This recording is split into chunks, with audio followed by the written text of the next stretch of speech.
Transparency ಬೇಕು. ಯಾಕೆ ನಾನು ಇನ್ನ ಪದೇ ಪದೇ ಟ್ರಾನ್ಸ್ಪರೆನ್ಸಿ ಬಗ್ಗೆ ಹೇಳ್ತೀನಿ ಅಂದ್ರೆ, ಎಲ್ಲೋ ಒಂದ್ ಕಡೆ ನಮ್ಮ ಪೊಲಿಟಿಷಿಯನ್ಸ್ ಮೇಲೆ, ನಮ್ಮ ಎಲೆಕ್ಟೆಡ್ ರೆಪ್ರೆಸೆಂಟೇಟಿವ್ ನಾವು ಒಂದು ನಂಬಿಕೆಯನ್ನ ಕಳ್ಕೊಂಡಿದ್ದೀವಿ. ಸೊ ಆ ನಂಬಿಕೆ ಬರಬೇಕು ಅಂದ್ರೆ ನಾನು ಆ ಜಾಗದಲ್ಲಿ ಇದ್ದಾಗ ಆ ಒಂದು ಪೊಸಿಷನ್ ಇಂದ ಟ್ರಾನ್ಸ್ಪರೆಂಟ್ ಆಗಿರ್ಬೇಕು. ಆ ಟ್ರಾನ್ಸ್ಪರೆನ್ಸ್ ಬಂದಾಗ ನಾವು ಎಷ್ಟು ಟ್ರಾನ್ಸ್ಪರೆಂಟ್ ಇದಾವೋ ಅಷ್ಟೇ ನಂಬಿಕೆ ಮತ್ತೆ ಆ ಸಿಸ್ಟಮ್ ನಲ್ಲಿ ಬರುತ್ತೆ.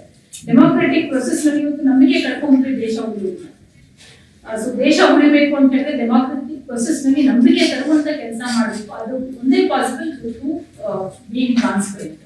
ನಮ್ಮ ಒಂದು ನಡವಳಿಕೆಗಳಲ್ಲಿ, ನಮ್ಮ ಆಡಳಿತದಲ್ಲಿ, ನಮ್ಮ ಒಂದು ವರ್ಕ್ ಕಲ್ಚರ್ನಲ್ಲಿ ಟ್ರಾನ್ಸ್ಪರೆಂಟ್ ಆಗಿದೆ, ಏನೇ ಬದಲಾವಣೆ ತರೋದಕ್ಕೂ ಬಹಳ ಸುಲಭ ಆಗುತ್ತೆ ಅಂತ ನನ್ನ ಒಂದು ಅನಿಸಿಕೆ.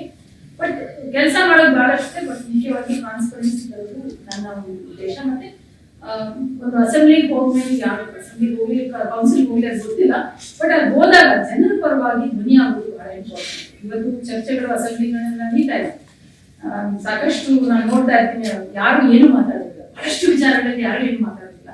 ಬಟ್ ಅಲ್ಲಿ ನಾವು ಏನಕ್ಕೆ ಹೋಗಿದ್ದೀವಿ, ಆ ಉದ್ದೇಶ ಏನು, ಜನರ ವಾಯ್ಸ್ ನ ರೆಪ್ರೆಸೆಂಟ್ ಮಾಡುವಂತ ಒಂದು ಪರಿಸ್ಥಿತಿ ನಾವು ಇಲ್ಲ ಅಂತ ಹೇಳಿದ್ರೆ. ನಮ್ಮ ವಿಜಯವಾಹಿನಿ ನ್ಯೂಸ್ ಚಾನೆಲ್ನಲ್ಲಿ ಪ್ರಮೋಷನ್, ಜಾಹೀರಾತು, ಅಡ್ವರ್ಟೈಸ್ಮೆಂಟ್ ನೀಡಲು ಸಂಪರ್ಕಿಸಿ 9535808456.